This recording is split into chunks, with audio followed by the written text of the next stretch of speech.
Okay, as in go? Sorry, 1 second.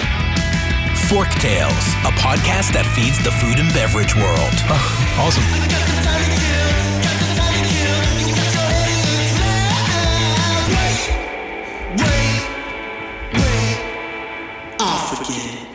Forktales is brought to you by Vigor, a branding and marketing agency for passion-driven, innovative restaurant, beverage, and hospitality brands. Learn more at vigorbranding.com. If you love what we're serving up, please give Forktales a 5-star review on your podcast service of choice. Think of it as a tip for good service.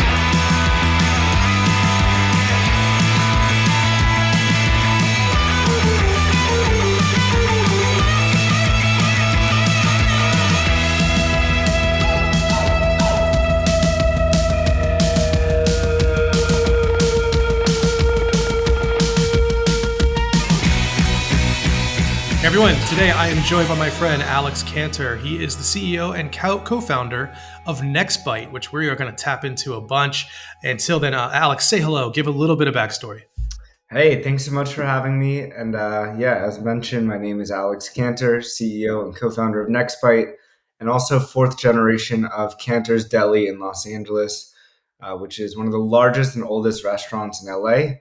Started by my great-grandfather 90 years ago. And just like my father and my grandfather, I grew up working in the family business, waiting tables at 12 years old, working my way up through all the different positions, and eventually became in charge of all things new, bringing in new technology and proving to my family that change can be a good thing.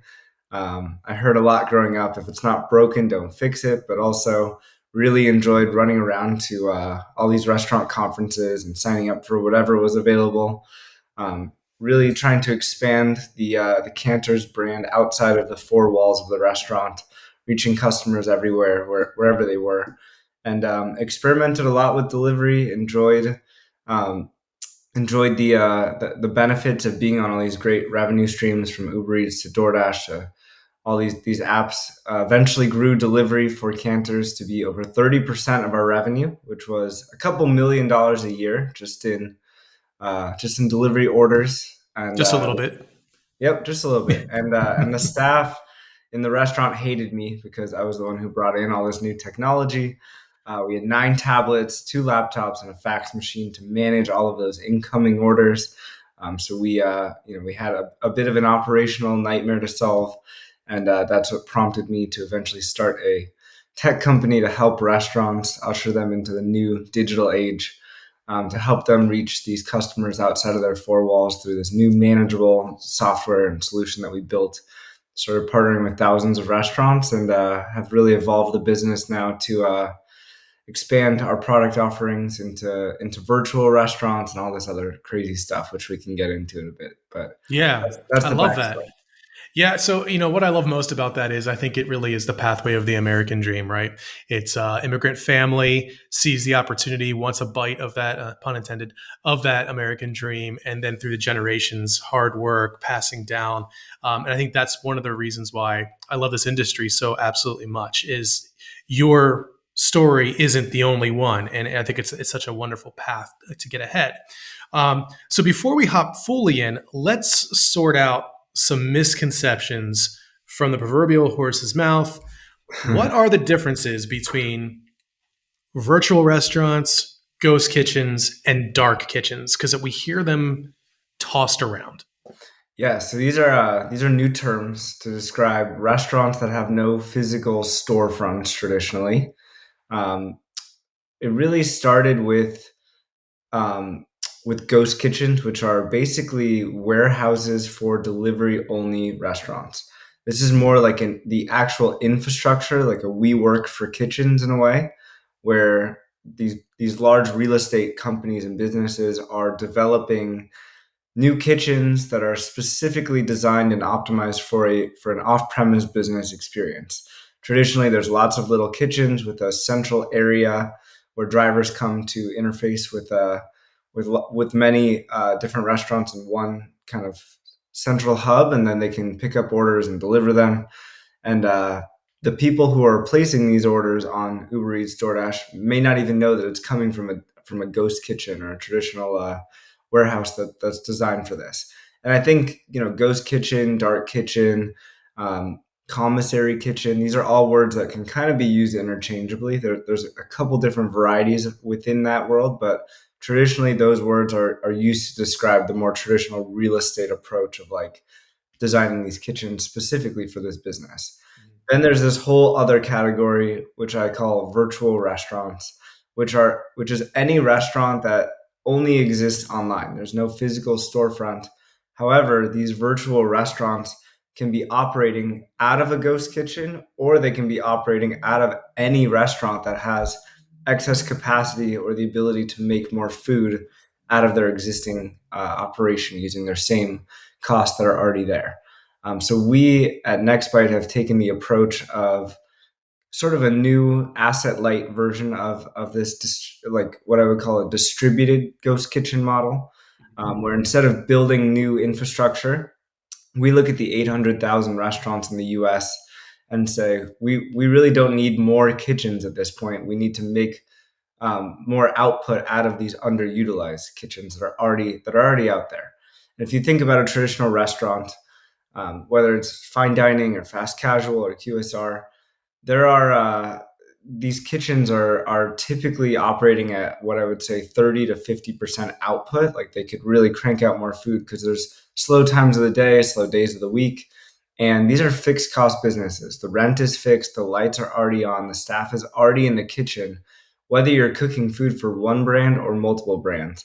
So we are in the business of creating these new virtual restaurants through somewhat of a licensing model where we're partnering with existing kitchens, teaching them to carry new ingredients, make food a certain way, and essentially put a new sticker on the bag going out the door so that when a driver comes to pick it up, they can go drive it to whoever ordered the food. And we can now turn one restaurant into multiple virtual restaurants as well. And that's a newer approach. We're not in the business of renting kitchens or cooking food ourselves, but rather creating new brands that are specifically optimized for the delivery only world, and then partnering with restaurants to turn it on. Yeah, I love that. And I think it's easy to see the benefit from the restaurateur standpoint. Take the big brands out of it. Let's just take the mom and pop on the corner. My max hours are from, 11 a.m. to 5 p.m. maybe. Well, I'm still paying rent and utilities for the other remaining, 18 hours or whatever. And so why not add breakfast? But I think what happens is some brands try to do that. Some companies or restaurants try to do that, and they end up spreading themselves so thin because, especially with the competition, you mentioned 800,000 plus restaurants in the US. I have the place for my breakfast burrito, and it ain't yours. However, I'm never going to know your brand for that, but I will know this other brand. And if you can adopt that, then you actually do open up the opportunity to incrementally increase your revenue and then optimize the space that you already are paying for. So the attraction is there, and I think it makes a lot of sense. What have been some of those hurdles, though, to create a brand, a virtual brand, and it's more than just a name and a logo and a menu. How do you operationalize it so someone can quickly learn, integrate, and operate? Yeah, so such a good question. So rewinding back to 2018, where this all kind of started in our world, we did a lot of experimentation. And the first virtual restaurant I actually ever launched was out of Canter's Deli. It was a grilled cheese brand that I made up from scratch. Basically looked at, what on our Canter's menu has low food costs, is easy to reproduce, and what do we want to sell more of? So grilled cheese sandwiches kind of rose to the top because it's, really cheap food costs. Maybe $1 or $2 to make a grilled cheese sandwich. You can sell it for $10. So 10 to 20% food costs. And we will never run out of cheese and bread. Those are things we have unlimited of, essentially. So I spun up this menu, created a logo in 5 minutes, and put it on DoorDash, Uber Eats, Grubhub, Postmates, etc. And without doing really any marketing, I didn't even create a website or an Instagram for this brand.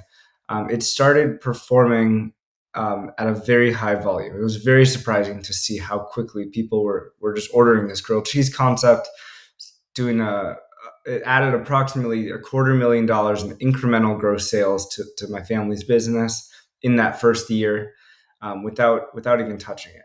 However, gone are those days. Right. You can no longer just put a brand online and expect it to perform. It's really important that you're optimizing the menu for what consumers crave, and filling demand gaps in certain geographies.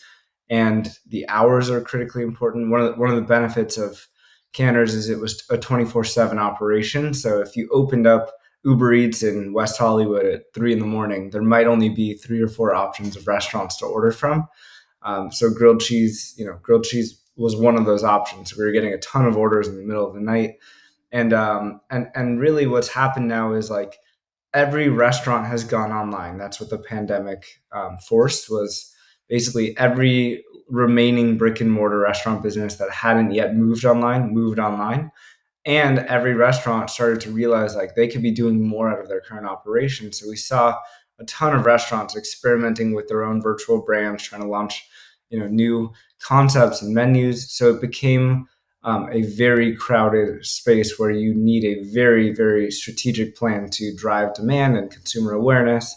And when we create brands with Nextbite, we now have 20 brands in our portfolio of concepts. Some of them are designed, to your point, for breakfast burritos. Some of them are for late night, like our stoner brand that we did with in partnership with Wiz Khalifa. We created a brand together called Hotbox by Wiz Khalifa, which is kind of a munchy menu, things like mac and cheese bites covered in hot Cheeto dust.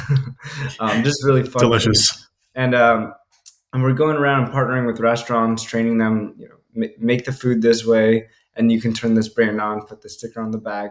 And not all of our brands that we've launched have been successful. We've had to really experiment and understand what works in an online environment. There's a lot of experimentation that has to happen just from a brand dev and creation side. Like we test everything under different names, with different pictures to see what works and what doesn't work.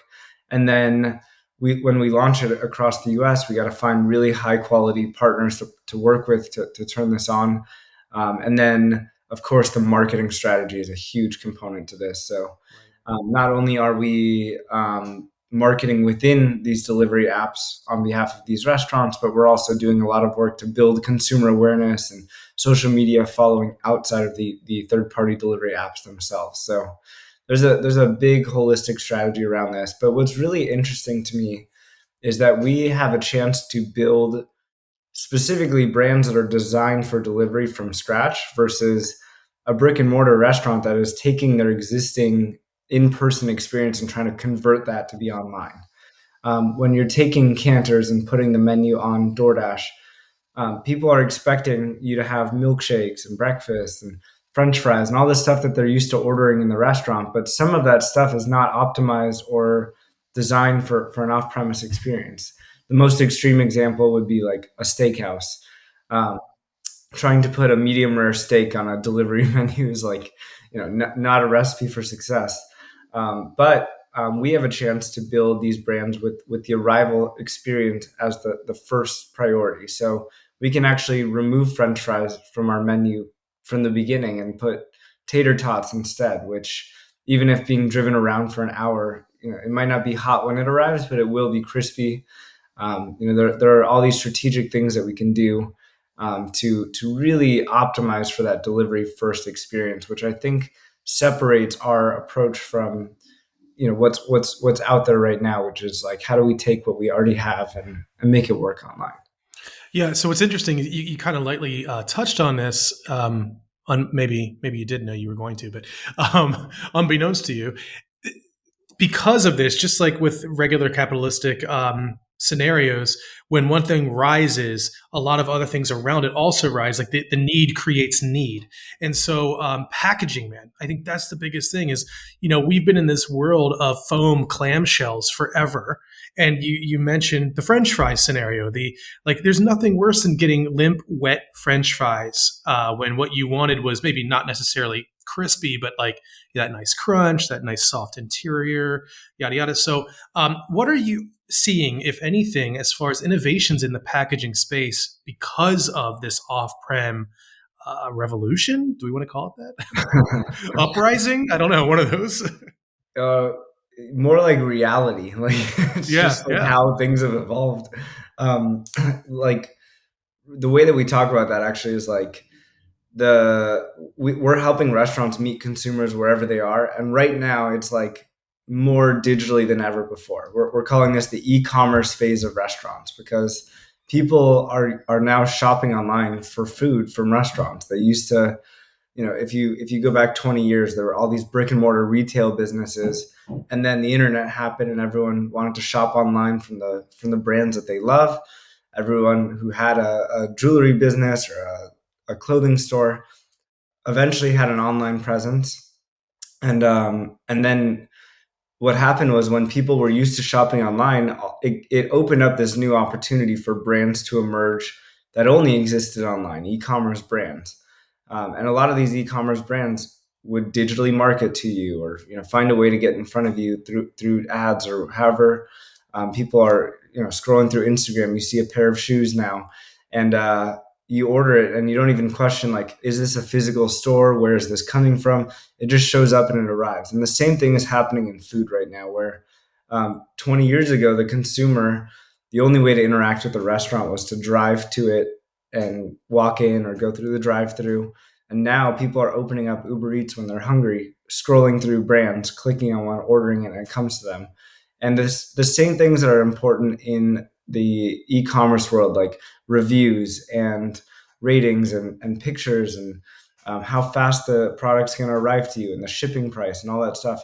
All of those things apply here in this digital restaurant ordering world. And I know your question was more focused on packaging, but if you think about this new experience and this new consumer, it means that the packaging has to be specifically designed for this new arrival experience, because it's not about how does the food leave the restaurant, it's how does the food arrive to your door 20 minutes later. And I think the more thoughtful restaurant owners can be about that, the more the better they will be at making this work. Like one of the early experiments that I did with Canters was I would package up like 10 to 20 items at a time from the restaurant, as if I were setting them out for a to-go order. I would drive around the block for about 15, 20 minutes, and then open everything up and check the temperatures and see, like, did the potato pancakes stay crispy?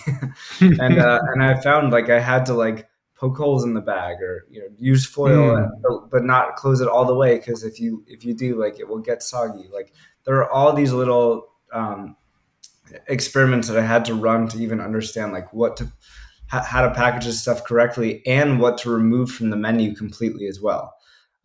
We wanted to do milkshakes to go because people love milkshakes, but we found consistently that there was no way for us to successfully do that in a way without buying like really expensive packaging to keep the milkshake. Like, we almost have to like send it in like a thermos to keep the intent of what it is. Otherwise it arrives melted, and it's not a great experience for anyone. And then customers are requesting partial refunds, and then we're having to like pay that out from our pocket, and also pay for the food cost that went out the door. So we decided, like, let's really dig into the analytics on the Uber Eats dashboard, on the DoorDash dashboard, to understand like what's working, what's not working. Philly cheesesteak sandwiches were something that consistently had negative reviews. When people would order it, they were consistently saying it showed up, the cheese was hard, it was cold, like, it wasn't good. So Well, I'm sure the instead bun of was trying to just soaked, like with the yeah, jus, instead of right? trying to make it, and it's not even a popular item really for us. We just had it on the Canter's menu, but instead of trying to make it work and find the right packaging, we just decided to remove it from the menu entirely. We were like, let's just not set people up for failure. Yeah. Focus on the things that do work online, and narrow the scope of the menu to accommodate that. So I think it's a combination of um, revising and tailoring the menu with the delivery optimized experience, and then also really leaning into like what is the best in class packaging and the technology that's coming in packaging. There's like certain French fries now that are like coded in like a specific like new technology that like keeps the fries hot and crispier for longer. I think Wendy's has like a commercial about it, but Yeah, isn't that like the basis of the job of Chevy Chase in Christmas Vacation? If you've ever seen it, like he created the new spray to keep the cornflake crispier longer in the milk. I'm not familiar with that, but but that's a good example. Like we have to really lean into like what's available and like how can we tailor this experience to, and it also goes to food costs as well. A lot of people are like, I can't make my menu work on a third party delivery app that's taking 25 to 30% of every order. But I always ask the question to restaurants, like, what can you sell at 25 to 30% take rate? Like, what can you remove from your menu so that you're only selling things that are lower food costs? Or how can you add $1 to the price of your burger to somewhat make up for that cost? Because now the online ordering platforms will actually let you have higher prices online than you do in store, and that's been a really helpful way for restaurants to be able to absorb some of those extra fees. Yeah. There's a lot that can be done to make your menu work online. You just have to lean into like the very concrete details and go deep with it. Yeah, I mean, I think the packaging industry should be hearing the cries for help at this point. Because if you're physically, I've seen the holes physically poked into the styrofoam clamshell, and for the longest time there has been an ongoing issue with cold drinks before delivery. So we've worked with a number of brands where they have talked about green initiatives. And I'm like, that's cute. You have styrofoam cups. And they're immediately like, we can't change that because we sell a slushy like drink. Any other cup, that thing melts in Yeah, minutes. and So like the styrofoam insulates it.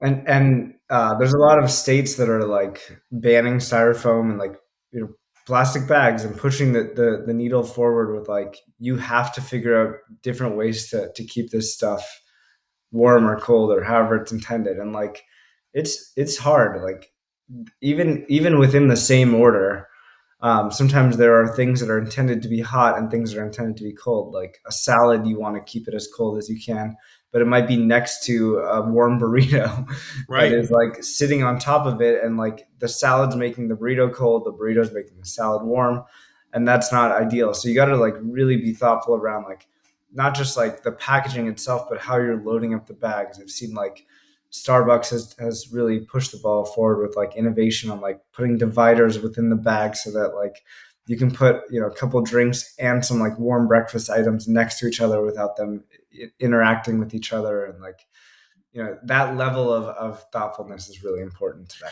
Yeah, I wonder how long it's going to be. And maybe you have some ears on the ground, but there needs to be some sort of product, mechanism, machine, whatever you want to call it, that can be inserted into these delivery drivers' vehicles or trunks or back seats that actually has a compartment for cooling, a compartment for heating, to just keep things alive longer. Especially because this is no longer a flash in the pan.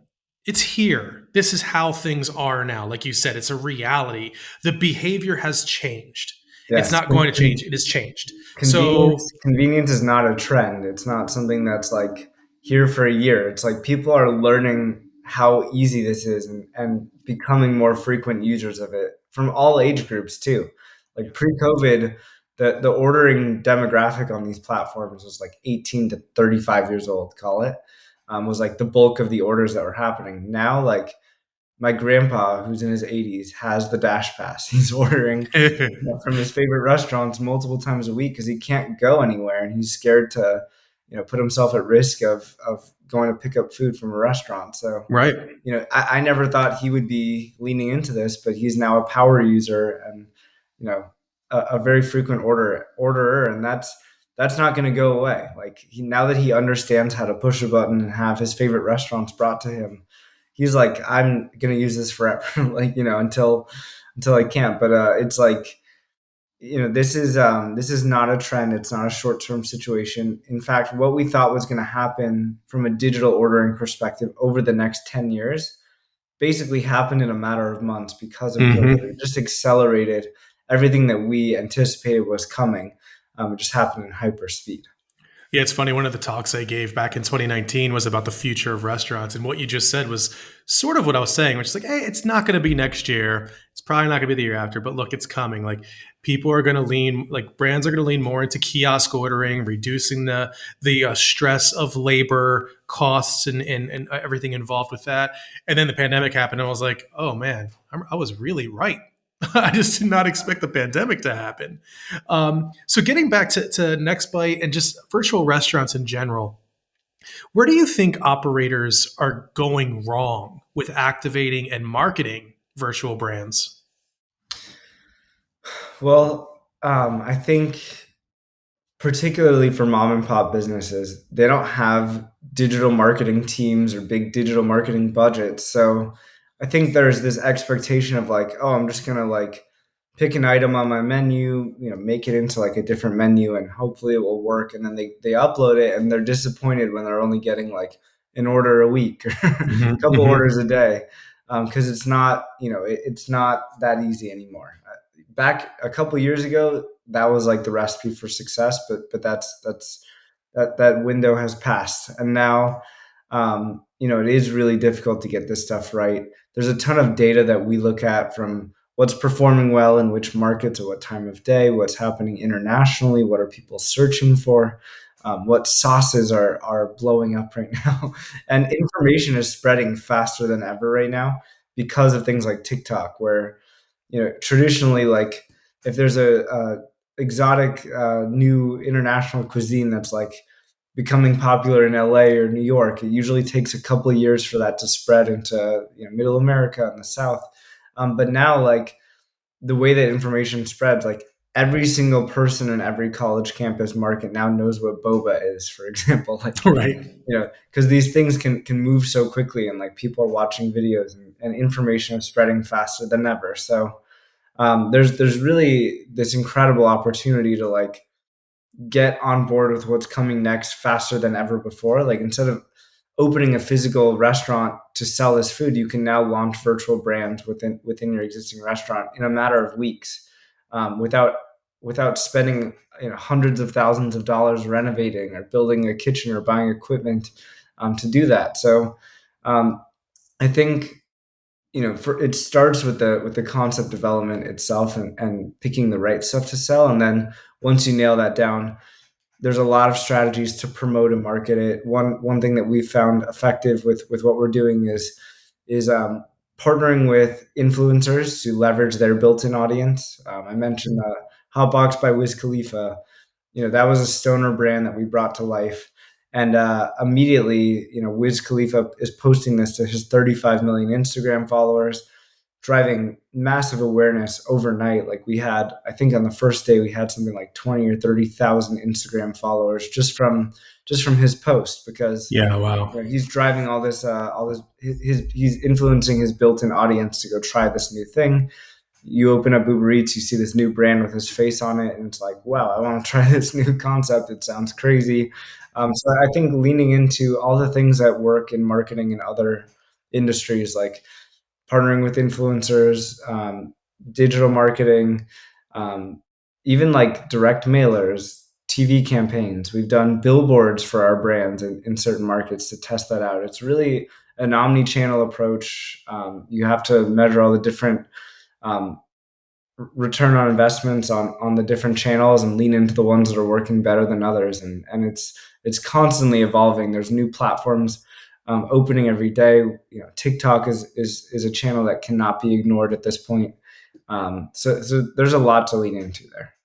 Yeah, and it starts to turn into a content ask too, which is a very heavy lift for a lot of restaurateurs out there. But like you said, the influencer thing does have a lot of merit still, especially with more micro influencers. I mean, obviously, Wiz Khalifa is Wiz Khalifa, but when you start to get onto that more granular level, let's just say here in Atlanta or even Memphis, Tennessee, you might get more traction with a person who is an influencer of that area or region, as opposed to more of a macro level influencer as well. And that's a interesting nut to crack. So let's talk convergence a little bit here. So you mentioned earlier on when you were starting this with Canters, one of the biggest gripes that I hear from restaurateurs and operations individuals is this bank of tablets. I think you mentioned you had like 9 tablets and a fax machine and yada yada.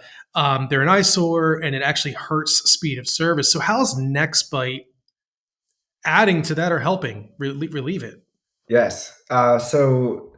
Before we rebranded the company to be called Nextbite at the end of last year, we were actually called Ordermark for the first 4.5 years of the business, and our original product that we brought to market in 2017 was an aggregation software that consolidates all of those incoming ordering streams into a single device for the kitchen to make it very manageable to be on many different services at once. That meant, one reporting system, one menu to make updates to, one dashboard to go to pause service across all the different platforms.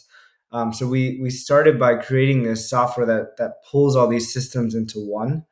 And we partnered with thousands of restaurants, from mom and pop businesses to large chains, everything in between, to bring that to life. And through that process, we realized, like, now that we're aggregating all these different incoming ordering streams, we can take it even one step further by layering extra menus or extra brands on top of these businesses, all through that same device that's already in their kitchen. So many of the restaurants that we were partnering with had capacity and the ability to make an extra 10, 20, 30 orders a day. So why not create these turnkey brands through Nextbite? And originally we launched Nextbite as a natural expansion and evolution of our product, and it became the most important thing that we could be doing for restaurants right now, which is literally driving extra orders into their kitchen. And so we rebranded the whole business at the end of 2020, end of 2021, to be called Nextbite. I forget. Time is irrelevant. We're all in the same boat. I'm pretty sure it's still 2020. And we still have one of our products that we offer to restaurants is still the Ordermark aggregation software, which we have hundreds of restaurants each month signing up just to simplify and manage all their delivery apps in one single interface. And then, of course, they have the ability from there to layer on these incremental brands that we create for them. Yeah, that's amazing.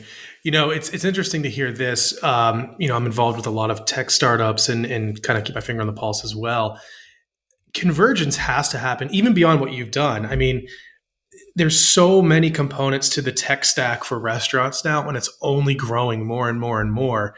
And I think what we're going to start to see is it's going to start to spawn labor. I hate to use that word because it actually demeans what people really are, but humans that are more than just button pushers, that they actually fully know the restaurant tech stack, from virtual kitchen interfaces through online ordering, through POS, the list goes on, and even into the marketing systems and how they are all starting to become interconnected, either via API integration or, quite honestly, like bigger companies gobbling up, or a company such as yourself starting with one thing but then adding on ancillary symbiotic things.